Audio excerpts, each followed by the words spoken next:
Let's open our Bibles this afternoon to Ezekiel 33.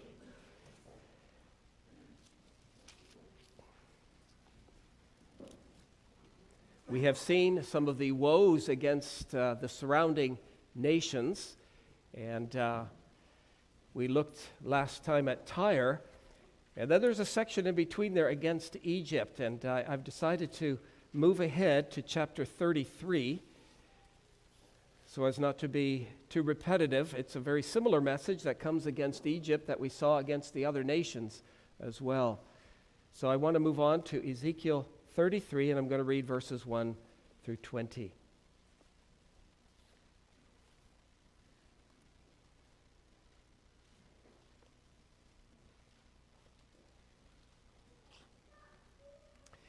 Again, the word of the Lord came to me, saying, Son of man, speak to the children of your people, and say to them, when I bring the sword upon a land, and the people of the land take a man from their territory and make him their watchman, when he sees the sword coming upon the land, if he blows the trumpet and warns the people, that whoever hears the sound of the trumpet and does not take warning, if the sword comes and takes him away, his blood shall be on his own head.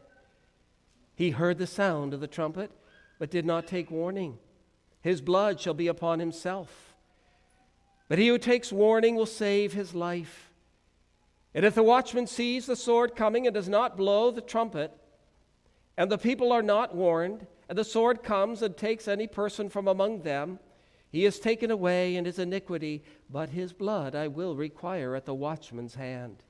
So you, son of man, I have made you a watchman for the house of Israel. Therefore you shall hear a word from my mouth and warn them for me.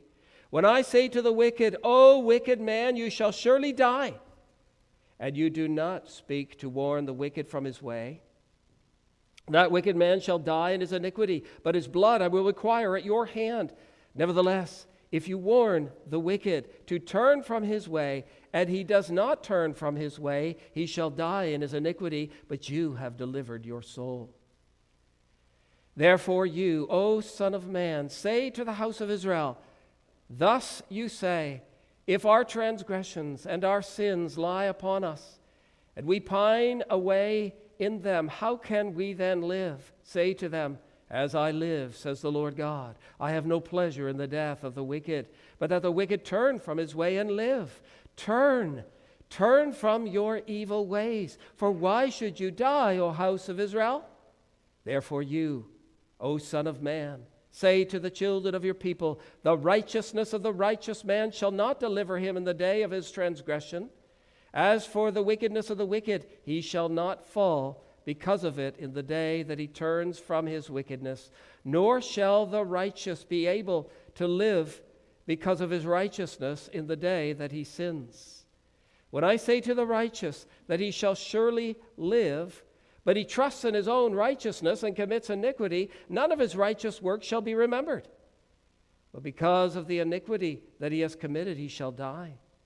Again, when I say to the wicked, you shall surely die, if he turns from his sin and does what is lawful and right, if the wicked restores the pledge, gives back what he has stolen, and walks in the statutes of life without committing iniquity, he shall surely live, he shall not die. None of his sins which he has committed shall be remembered against him. He has done what is lawful and right, he shall surely live. Yet the children of your people say, the way of the Lord is not fair. But it is their way which is not fair. When the righteous turns from his righteousness and commits iniquity, he shall die because of it. When the wicked turns from his wickedness and does what is lawful and right, he shall live because of it. Yet you say, the way of the Lord is not fair. O house of Israel, I will judge every one of you according to his own ways. So far, the reading of God's holy word.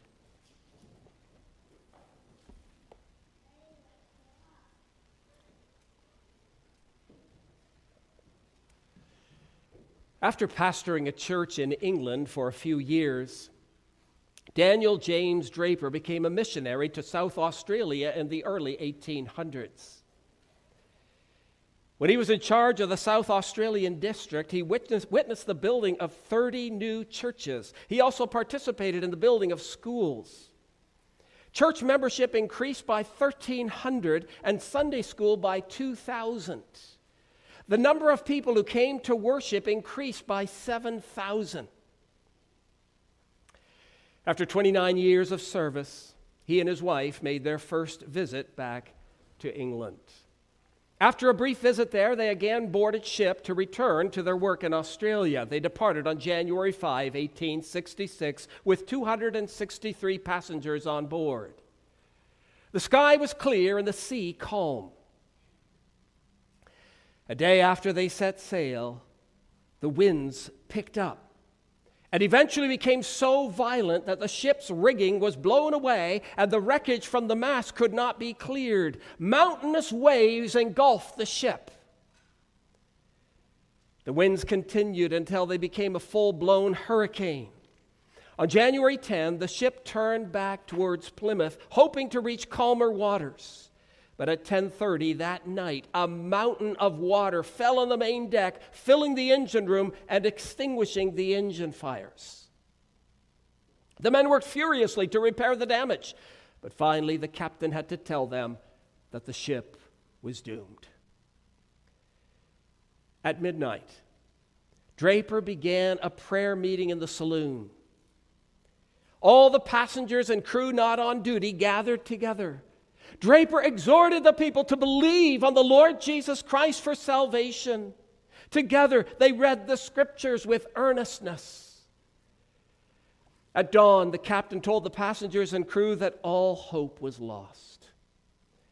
Draper broke the silence that followed the announcement by standing up to address the crowd. With tears flowing down his face, he said in a clear, strong voice, "The captain tells us there is no hope, that we must all perish. But I tell you, there is hope, hope for all. Although we must die and shall never again see land, we may all make the port of heaven." Survivors later reported that from the beginning of the prayer meeting at midnight until the boat sank at 2 o'clock the next afternoon, Draper was ceaseless in his prayers, admonitions, and invitations. Among the last words that were heard coming from his lips were these: "In a few moments, we must all appear before our great judge. Prepare to meet him." In a few moments, we must all appear before our great judge. Prepare to meet him. It is said that with his last breath, he spoke of Jesus and pleaded with the passengers and crew to prepare to behold the Lamb of God. His main concern as the ship went down was making sure that everyone knew the way of salvation. He warned, encouraged, pleaded, and admonished people to repent and embrace Jesus Christ. The captain tells us there is no hope, but I tell you there is hope. Hope for all. One of the 17 survivors said that as he left the ship, he heard people singing, "Rock of ages, cleft for me. Let me hide myself in thee. Let the water and the blood from thy wounded side which flowed be of sin the double cure. Save from wrath and make me pure. While I draw this fleeting breath, when my eyes shall close in death, when I rise to worlds unknown and behold thee on thy throne, Rock of ages, cleft for me. Let me hide myself in thee." Congregation, although it may have been a unique situation, Daniel Draper understood something about sounding the trumpet. God had appointed him, and to the very end, he served as God's trumpeter, preaching, warning, calling sinners to Christ. He warned of the judgment and spoke of God's message of salvation. We must all appear before our great judge. Prepare to meet him. Draper himself could appear before his judge, innocent of the blood of all those on board, for he had given them God's message and warned them of the coming judgment. Brothers and sisters, our scripture reading reminds us that God gets no pleasure from destroying sinners. It is his desire that the wicked turn from their wicked ways and live. That's why he appoints watchmen. They trumpet God's message so that sinners may turn and live. From these 20 verses of Ezekiel 33, I want us to consider the watchman's duty, his faithfulness, his guilt, and his gospel. We begin with his duty. We read in the first verse of Ezekiel 33 that the word of the Lord came to Ezekiel again, saying, go to verse 2. Verse 2, Son of man, speak to the children of your people and say to them, when I bring the sword upon a land, and the people of the land take a man from their territory and make him their watchman, when he sees the sword coming upon the land, if he blows the trumpet and warns the people. Stop there. In our study of Ezekiel 3, some time ago now, I pointed out that cities in the ancient world were usually surrounded by a high wall to provide protection in case of enemy invasion. But there were people who worked not only within the city, but also in the surrounding countryside. To provide protection for the city and its inhabitants, a watchman was appointed who would occupy a high place on the city wall from which he could observe the area and watch for advancing enemies. It was the watchman's duty to faithfully and carefully scan the horizon for approaching enemies. The moment he detected danger, he had to blow the trumpet and warn the people. Those who were outside the walls would be alerted to the danger, and they would have time to quickly make their way to within the security of the walls. The task of the watchman was extremely important. His duty was to watch and warn. The safety of the city depended largely upon his diligence. The lives of the people were dependent upon his alertness. Now, in chapter 33, the Lord said to Ezekiel, verse 7, You, son of man, I have made you a watchman for the house of Israel. Therefore, you shall hear a word from my mouth and warn them for me. You'll recall that back in chapter 3, the Lord said, I have made you a watchman. And now in chapter 33, his duty as a watchman is further emphasized. Ezekiel was called by God to stand on the towers of the city walls, as it were, and scan the horizon for any danger and warn the people if there was any threat. The enemy that Ezekiel had to watch for was not flesh and blood, but spiritual enemies, enemies of the soul. If he saw danger, he had to blow the trumpet. He had to warn the people when he saw sin, wickedness, and disobedience to God's will.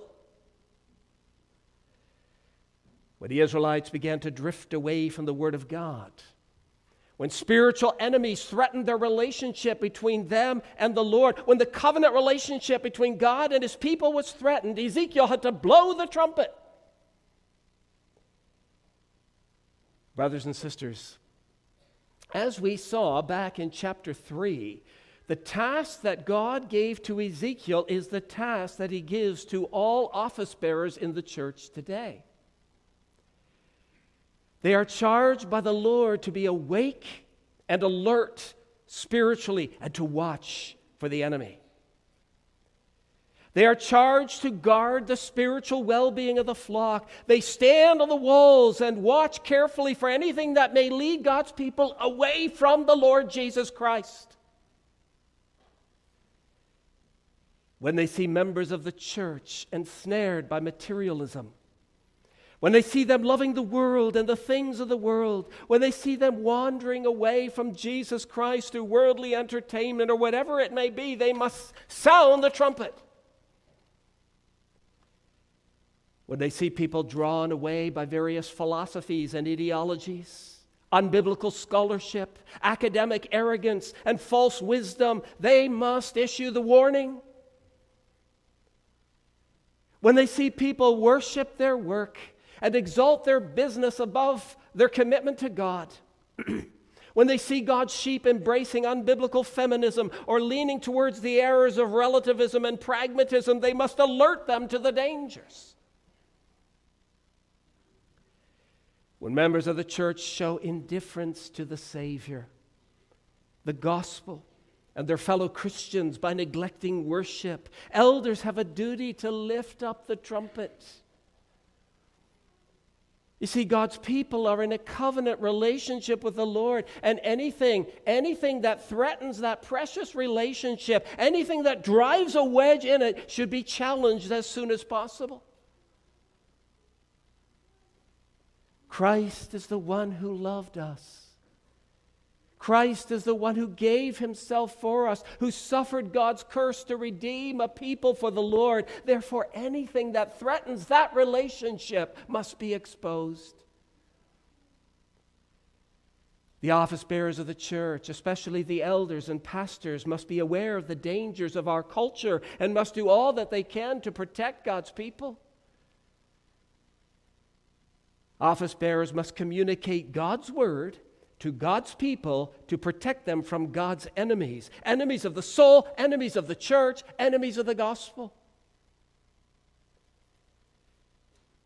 We all understand that parents are also watchmen for their children, especially fathers. Parents are called to teach their children the way of Christ, life, and salvation. Parents must remind their children about the dangers of unbelief and ungodliness, and they have a duty to lovingly discipline disobedient sons and daughters so as to deliver them from the ways of evil. As watchmen, parents sound the alarm with a view to rescuing their children from the judgment of God. As parents sound the alarm for the spiritual well-being of their children, so office bearers sound the alarm for the well-being of the church. That's the watchman's duty. Point number 1.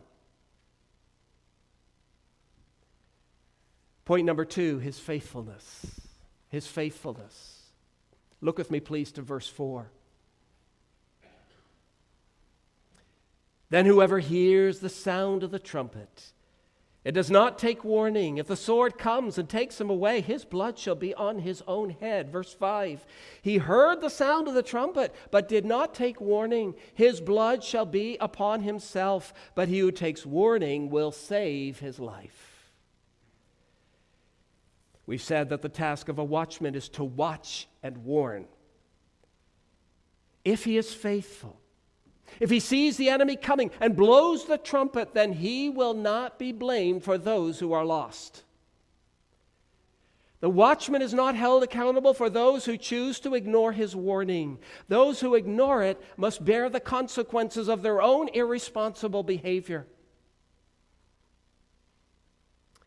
God told Ezekiel, if you are faithful to your calling and say what I tell you to say, if you preach what I tell you to preach, if you confront God's people according to my instructions, then you will not be blamed if they perish.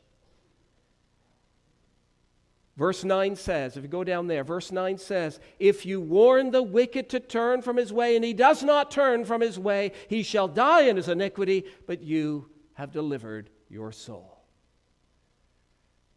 To be a watchman is a great responsibility, but the Lord told Ezekiel, be faithful. Do your task, fulfill your calling, take hold of the trumpet, and you will not be blamed for those who perish. Now, brothers and sisters, if he knows that the enemy is near, if he sees a cloud of dust from the enemy's chariots, why would a watchman not sound the trumpet? In the spiritual realm, what would hinder Ezekiel and what would hinder office bearers today from sounding the alarm? Isn't it sometimes the fear of man? Those who receive the trumpet warning are not always grateful. Instead of saying thank you to the watchman, they sometimes rebuke him for the annoying sound of the trumpet. Would you put that noisy thing down? We don't need it. We don't want it. It only gives us a headache. We like peace and quiet. When office bearers approach their church members with a warning, they run the risk of receiving an angry response. Sometimes it's much easier for office bearers to be quiet and say nothing at all. Don't speak of God's word, His righteousness, His righteous judgments, His wrath against sin, and don't confront sinful attitudes and actions. It's much easier for office bearers to just be Mr. Pleasant, Mr. Polite, Mr. Everyone Likes Me, Mr. Agreeable, Mr. Warm and Friendly, Mr. Amiable. It's far easier to simply ignore sinful attitudes and conduct and just be accepted by everyone. Why rock the boat and ruffle feathers? Why make people upset and unhappy? Let's just keep the peace. The fear of man, the fear of rejection, the fear of controversy, the fear of unfavorable responses, all of these things can hinder the watchman from sounding the trumpet. But the Lord says, just be faithful and say what I tell you to say. Speak my word. If the people do not heed your warning, their blood shall be upon their own head. They have only themselves to blame if they fall under my wrath. Congregation, why is it? Why is it that some people do not listen to the sound of the trumpet and do not appreciate the warning? Perhaps there's someone here in this assembly who will not listen. You've heard the trumpet 1,000 times. You've heard that without Christ there is no life. Unless you repent, you must perish. Unless you put your trust in Jesus, there's no hope for you whatsoever. Perhaps there's someone right here who has listened to sermon after sermon after sermon 100 times a year. 100 times a year you've heard the trumpet blast, yet you depart from here with no repentance. Could that be? Do you leave these doors as though you heard nothing at all? You've received the law and the gospel again and again and again and again. Why do you not listen? Sometimes people refuse to listen because they love their sin.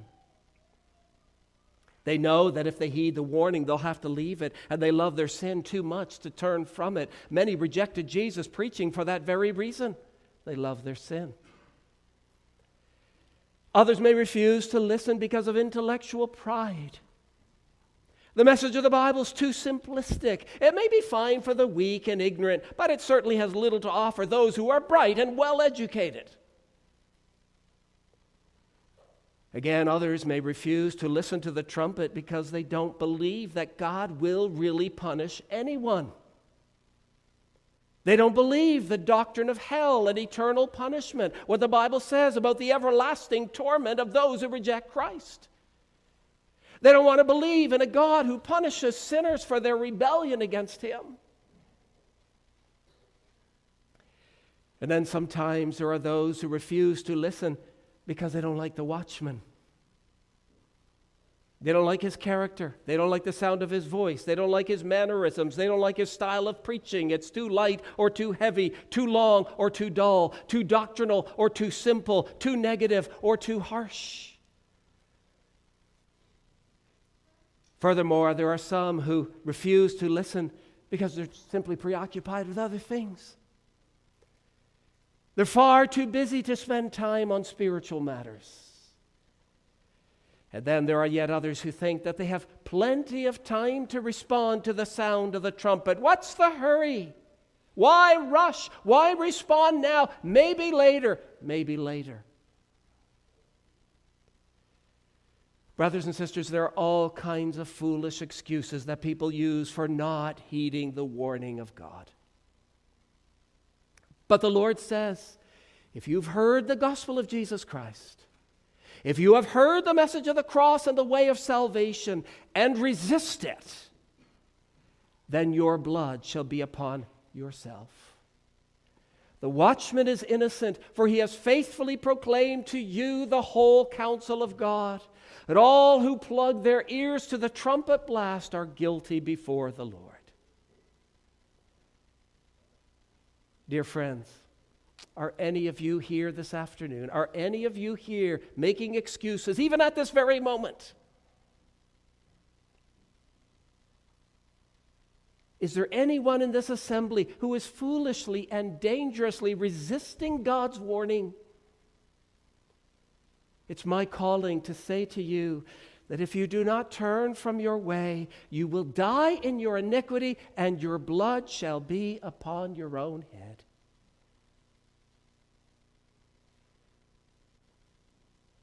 But then thirdly, our text also speaks of the watchman's guilt. The watchman's guilt. Look with me to verse 6. But if the watchman sees the sword coming, it does not blow the trumpet, and the people are not warned, and the sword comes and takes any person from among them, he is taken away in his iniquity, but his blood I will require at the watchman's hand. You see that last line of verse 6? His blood I will require at the watchman's hand. I will hold the watchman accountable for his blood. Keep reading at verse 8. When I say to the wicked, O wicked man, you shall surely die, and you do not speak to warn the wicked from his way, that wicked man shall die in his iniquity, but his blood I will require at your hand. What do these verses say about Pastor Pleasant? Pastor Polite, Elder Positive, Elder Amiable, Elder Everyone Likes Me? What do these verses say about watchmen who do not proclaim God's message in fullness? God says they are guilty. Guilty. His blood I will require at the watchman's hand. Of course, elders and deacons and pastors should try to be pleasant, polite, positive, and amiable, but not at the expense of biblical truth.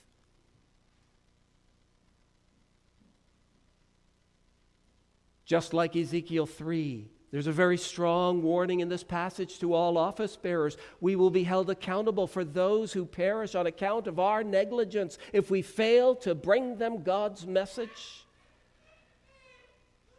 I shudder to think of those church leaders who preach nothing more than a gospel of self-esteem. What will become of those who neglect to preach the gospel of repentance, who bring only happy messages of love and acceptance? Come as you are and leave as you came. What will become of those who do not warn sinners to flee from the wrath to come and to find their joy in the Savior, Jesus Christ? What will become of those who suggested that salvation can be attained apart from faith in Jesus Christ alone? When God appoints watchmen, He expects them to proclaim the whole counsel of God. You'll recall that in his final address to the Ephesian elders, what did Paul say? Therefore I testify to you this day that I am innocent of the blood of all men. Why? Why? For I have not shunned to declare, or I have not avoided declaring to you the whole counsel of God. Paul could say to the Ephesian elders that he was innocent. He had preached both grace and judgment, love and wrath, forgiveness and holiness, justification and condemnation, mercy and justice, the kindness of God and the punishment of God. I am innocent of the blood of all men. May it be, congregation, that the whole counsel of God be proclaimed through the leadership at Bethel Church. And may it be that you, God's people, receive the word and reap the great blessings of fellowship with the Lord.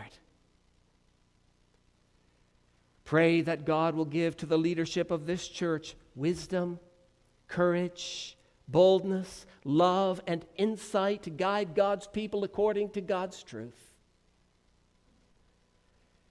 May God give courage to say what needs to be said, even if it's not popular, even if it's not appreciated or gratefully received. So we have seen the watchman's duty, his faithfulness, and his guilt. We come then finally to his gospel. his gospel. Please follow along at verse 11. Say to them, as I live, says the Lord God, I have no pleasure in the death of the wicked, but that the wicked turn from his way and live. Turn from your evil ways, for why should you die, O house of Israel? Can't you just feel in this verse the longing of God for the salvation of sinners, can't you? God does not want them to destroy themselves. He doesn't want them to continue in their sin and bring ruin upon themselves. He doesn't want them to die in their sin. Therefore, he appoints watchmen to proclaim the gospel, the good news that if sinners turn from their sin, they will not die. If the wicked turns from his wicked way, he shall live. What does it mean to turn? Turn from your evil ways. What does it mean to turn? To turn is to repent. True repentance includes a change in direction. It is to forsake your old patterns of life, to leave the sinful habits and desires of the flesh, and to live for Jesus Christ. The good news that Ezekiel can bring to the house of Israel is that evildoers are not without hope. If you turn from your sin, you will not be condemned, but you will have life. Isn't that an amazing message? Isn't that an amazing message? You don't have to die eternally. You don't have to perish in sin. You don't have to face the anger of God. You don't have to be cast into hell for eternity. Turn and live. Turn and live. In verses 12 through 20, the Lord goes on to explain to Ezekiel that a person is not saved by his own righteousness, neither is a wicked man beyond the hope of salvation. The man who appears to be upright, but then turns away, will be lost. And the man who has lived his entire life in sin and then repents, that man is forgiven and acquitted. Now, according to verses 17 and 20, the Israelites said, but that's not fair. We've heard that already before in this book, haven't we? But that's not fair. The way of the Lord is not fair. How can someone who has sinned all his life repent, turn, and be forgiven? And how can someone who has been good all his life lapse into sin and be lost? How can a perpetual evildoer turn and be saved? Well, a person who leads a decent life and then falls into sin is eternally lost. Lord, that's not fair. God says, yes, my ways are fair and just. The person who lives a decent life, his righteousness cannot save him. The righteousness of the righteous man shall not deliver him in the day of his transgression. There were some in Israel who looked at it this way. Suppose you're a successful businessman, and over the years you make a lot of money. You make $10 million. But then one day you make a bad business decision and you lose $400,000. The poor business deal doesn't cancel out everything you've done in the previous years. You still have a sizable bank account. And then suppose you're a man who has made irresponsible business decisions all your life so that over the years you've accumulated an enormous debt. You're a few $1 million in the hole. And then one day you reform your business practices. Are all your debts completely canceled? Are all your irresponsible decisions negated and your slate completely wiped clean? Of course not. Well then, why would God condemn a man who has lapsed into sin after living a decent life and forgive a man who has turned from his sin after living a wicked life? That's not fair. Where is the justice in it all? Congregation, the problem with this analysis is that the premise is incorrect. The premise is incorrect. There is no one who is righteous, no one who is truly good, no one who can accumulate merit before the Lord. A person who lives a decent life but does not trust in the righteousness of Jesus Christ, his decent life will not save him. And a man who lives a wicked life but repents and trusts in Christ for salvation, his wicked life will not condemn him. Is that fair? Absolutely. Man's righteousness is worthless before God. But Christ's righteousness wonderfully covers all sin. God does not judge us based on past accumulation of good or past accumulation of evil. He judges us based on whether we do or do not possess the righteousness of Jesus Christ. All who turn from their evil ways and trust in God's way of salvation shall live. All who fail to trust God's salvation shall die eternally. Therefore, brothers and sisters, Ezekiel not only brought a message of judgment, but also an encouraging gospel of hope, life, and deliverance. When sinners repent, turn to the Lord, and commit their lives to Him, God says, you shall surely live. Verse 19. When the wicked turns from his wickedness and does what is lawful and right, he shall live.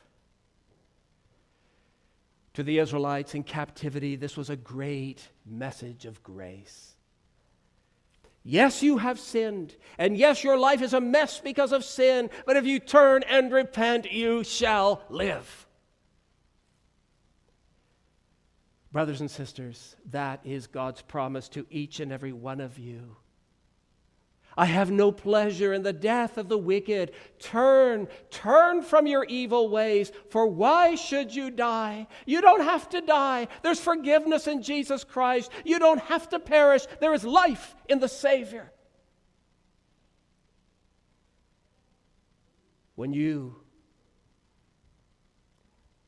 depart from this life and stand before God, there is not a person in this building who can say, Lord, I didn't know.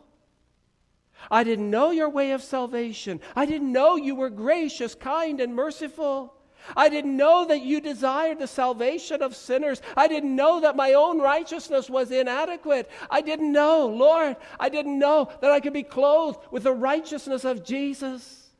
I didn't know that you called out with a compassionate heart for the wicked to turn and live. There's not a person in this assembly who can plead ignorance on the day of reckoning.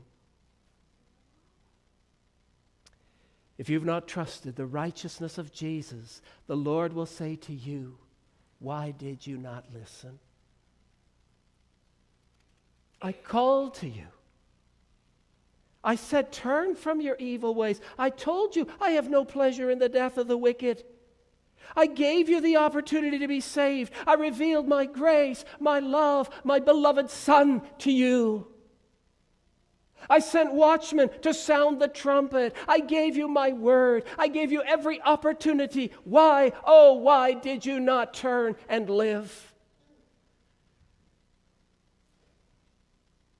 Congregation, there will be eternal regrets for those who ignore the watchman's gospel. Eternal sorrow. But for those who hear, there will be eternal gratitude to God, thanksgiving, and celebration. Is there anyone here today who will not confess faith in Jesus Christ and devote your life to Him? I say to you, why will you die? Why will you die? Turn, repent, and live. We must all appear before our great Judge. Prepare to meet Him.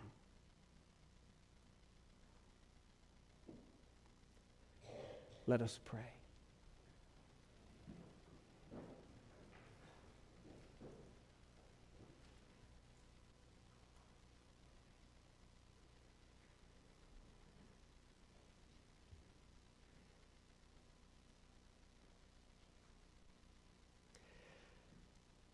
Lord, we are so blessed to be able to hear the Watchman's gospel and to know that there is full pardon, forgiveness, and life in Jesus Christ. On our own, we make a mess of everything. So we praise you that there is grace for those who turn, that those who turn and repent will live. We do pray once again, Lord, for your blessing upon the leadership here, that we would be true and faithful to you, true to your word,